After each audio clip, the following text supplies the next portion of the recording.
এ কি হলো, কবে হলো, কেন হলো বুঝি না। কে করছে গানটা? এই গানটা মনে হয় এখন করছে কাঁথির মেজ খোকা শুভেন্দু অধিকারী। করাটাই স্বাভাবিক, কারণ তার বানানো সন্দেশে ভেজাল ধরা পড়েছে। সন্দেশখালি ঘটনার পরিপ্রেক্ষিতে গোটা ভারতবর্ষের রাজ্য রাজনীতি উথাল পাতাল হয়ে গিয়েছিল। সন্দেশখালির কিছু নারীকে নাকি নির্যাতন করা হয়েছিল। সন্দেশখালির প্রচুর ঘটনা ছিল, কোথাও জমি দখলের কেলেঙ্কারি, কোথাও নানা রকম সন্ত্রাসের কেলেঙ্কারি।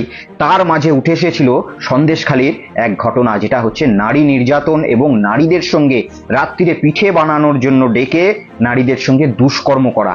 এটাই ছিল সন্দেশখালির প্রেক্ষাপট, এটাই ছিল সন্দেশখালির মূল চরিত্র, এটাই ছিল সন্দেশখালির দেখানোর মূল দাঁত। হাতির দুটো দাঁত হয়, একটা খাবার দাঁত আর একটা দেখানোর দাঁত। সন্দেশখালির এই আপামর যে ঘটনাটা, সেটা ছিল হাতির দেখানো দাঁত। আর সেটা প্রমাণ করে দিয়েছে গত পরশুর একটি স্টিং অপারেশনের ভিডিও, যে ভিডিওতে দেখা গিয়েছে সেইখানকার বিজেপির মণ্ডল সভাপতিকে। তিনি কার্যত স্বীকার করছেন যে সন্দেশখালির, কার্যত নয়, বলায় ভুল হয়েছে আমার, তিনি একেবারে ভিডিওর মাধ্যমে স্বীকার করছেন যে তিনি